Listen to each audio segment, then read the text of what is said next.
The Best Christmas Pageant Ever, Chapter 7. On the night of the pageant, we didn't have any supper because Mother forgot to fix it. My father said that was all right. Between Mrs. Armstrong's telephone calls and the pageant rehearsals, he didn't expect supper anymore. When it's all over, he said, we'll go someplace and have hamburgers. But Mother said when it was all over, she might want to go someplace and hide. We've never once gone through the whole thing, she said. I don't know what's going to happen. It may be the first Christmas pageant in history where Joseph and the wise men get in a fight and Mary runs away with the baby. She might be right, I thought. And I wondered what all of us in the angel choir ought to do in case that happened. It would be dumb for us just to stand there singing about the Holy Infant if Mary had run off with him. But nothing seemed very different at first. There was the usual big mess over the place. Baby angels getting poked in the eye by other baby angels' wings and grumpy shepherds stumbling over their bathrobes.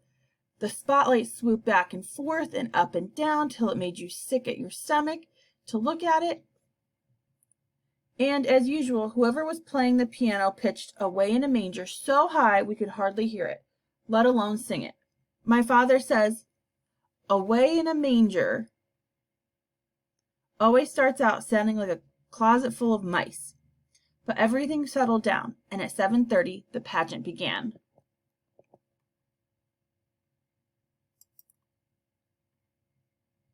We sang Away in a Manger while the ushers lit candles all around the church and the spotlight came on to the star.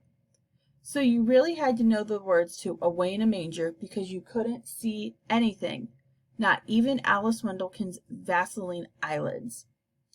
After that, we sang 2 versions of O Little Town of Bethlehem, and then we were supposed to hum some more O Little Town of Bethlehem while Mary and Joseph came in from the side door. Only they didn't come in right away. So we hummed and hummed and hummed and hummed, which is boring and also very hard, and before long doesn't sound like any song at all. More like an old refrigerator. I knew something like this would happen, Alice Wendelkin whispered to me. They didn't come at all. We won't have any Mary and Joseph, and now what are we supposed to do? I guess we would have gone through humming till we all turned blue, but we didn't have to. Ralph and Imogene were there all right. Only for once they didn't come through the door pushing each other out of the way. They just stood there for a minute as if they weren't sure if they were in the right place, because of the candles, I guess, and the church being full of people. They looked like the people you see on the 6 o'clock news, refugees sent to wait in some strange, ugly place, with all of their boxes and sacks around them. It suddenly occurred to me that this was just the way it must have been for a real Holy Family, stuck away in a barn by people who didn't much care what happened to them. They couldn't have been very neat and tidy either, but more like this Mary and Joseph. Imogene's veil was cockeyed, as usual, and Ralph's hair stuck out all around his ears. Imogene had the baby doll, but she wasn't carrying it the way she was supposed to, cradled in her arms. She had it slung up over her shoulder, and before she put it in the manger, she thumped it twice on the back. I heard Alice gasp, and she poked me. I don't think it's very nice to burp the baby Jesus, she whispered, as if he has colic. Then she poked me again. Do you suppose he could have had colic? I said, I don't know, why not? And I didn't. He could have had colic, or been fussy, or hungry like any other baby. After all, that was the whole point of Jesus, that he didn't come down on a cloud like something out of Amazing Comics, but that he was born and lived a real person. Right away, we had to sing While Shepherds Watch Their Flocks by Night, and we had to sing very loud, because there were more shepherds than there were anything else, and they made so much noise, banging their crooks around like a lot of hockey sticks. Next came Gladys from behind the angel choir, pushing people out of the way and stepping on everyone's feet. Since Gladys was the only one in the pageant who had anything to say, she made the most of it. Hey! Unto you a child is born, she hollered as if it was for sure the best news in the world, and all the shepherds trembled, sore afraid of Gladys, mainly, but it looked good anyway. Then came 3 carols about angels. It took that long to get the angels in because they were all primary kids, and they got nervous and cried and forgot where they were supposed to go and bent their wings in the door and things like that. We got a little rest while the boys sang We Three Kings of Orient Are, and everybody in the audience shifted around to watch the wise men march up the aisle. What have they got? Alice whispered. I don't know, but whatever it was heavy. Leroy almost dropped it. He didn't have his frankincense jar either, and Claude and Ollie didn't have anything, although they were supposed to be bringing in the golden myrrh. I knew this would happen, said Alice for the second time. I bet it's something awful. Like what? Like a burnt offering. You know the Herdmans. Well, they did burn things, but they hadn't burned this yet. It was a ham, and right away I knew where it came from. My father was on the church charitable works committee. They gave away food baskets at Christmas, and this was the Herdman's food basket ham. It still had the ribbon around it, saying Merry Christmas. I bet they stole that, Alice said. They did not. It came from their food basket, and if they want to give away their own ham, I guess they can do it. But even if the Herdmans didn't like the ham, and that was Alice's next idea, they had never before in their lives given anything away except lumps on the head, so you had to be impressed. Leroy dropped the ham in front of the manger. It looked so funny to see a ham there instead of a fancy bath salt jar we always used for myrrh and frankincense. And then they went and sat down in the only space that was left. While we sang, What Child Is This?, the wise men were supposed to confer among themselves and then leave by a different door, so that everyone would understand that they were going home another way. But the Herdmans forgot, or didn't want to, or something, because they didn't confer and they didn't leave either. They just sat there, and there wasn't anything anyone could do about it. They're ruining the whole thing, Alice whispered. But they weren't at all. As a matter of fact, it made perfect sense for the wise men to sit down and rest, and I said so. They're supposed to have come a long way. You wouldn't expect them just to show up and hand the ham over and leave. As for ruining the whole thing, it seemed to me that the Herdmans had improved the pageant a lot, just by doing what came naturally, like burping the baby, for instance, or thinking a ham would make a better present than a lot of perfumed oil.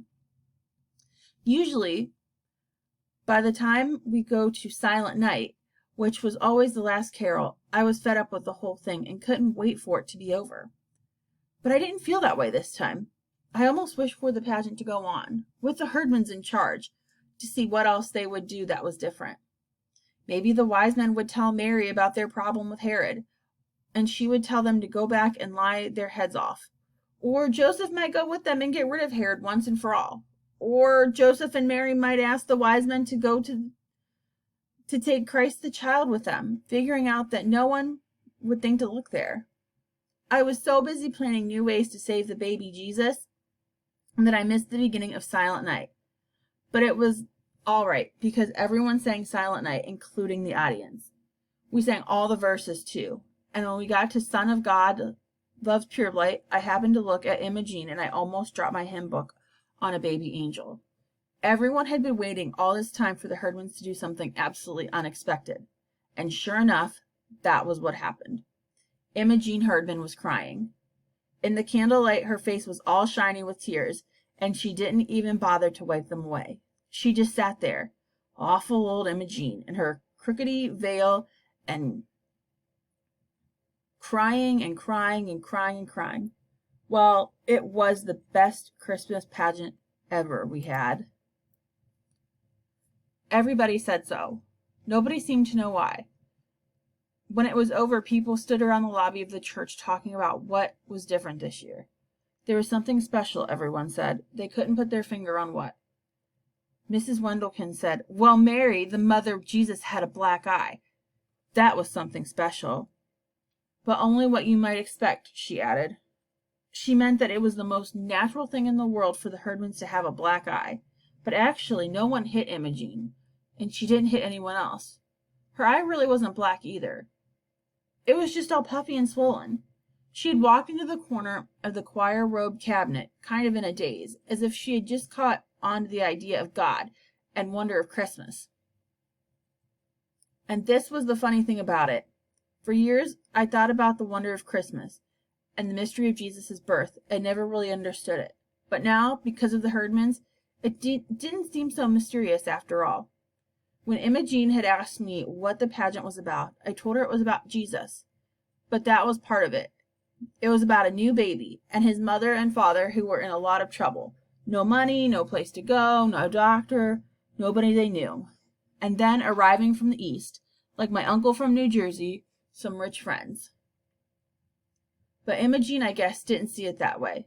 Christmas just came over her all at once, like a case of chills and fever. And so she was crying and walking into furniture. Afterward, there were candy canes and little tiny testaments for everyone, and a poinsettia plant for my mother from the whole Sunday school. We put the costumes away and folded up the collapsible manger, and just before we left, my father snuffed out the last of the tall white candles. I guess that's everything, he said, as we stood at the back of the church. All over now. It was quite a pageant. Then he looked at my mother. What's that you've got? It's the ham, she said. They wouldn't take it back. They wouldn't take any candy either, or any of the little Bibles. But Imogene did ask me for a set of the Bible story pictures, and she took out the Mary picture and said it was exactly right, whatever that means. I think it meant that no matter how she herself was, Imogene liked the idea of Mary in the picture, all pink and white and pure, looking as if she never washed the dishes or cooked supper or did anything at all except have Jesus on Christmas Eve. But as far as I'm concerned, Mary is always going to look a lot like Imogene Herdman, sort of nervous and bewildered, but ready to go clobber anyone who had laid a hand on her baby. And the wise men are always going to be Leroy and his brothers bearing ham.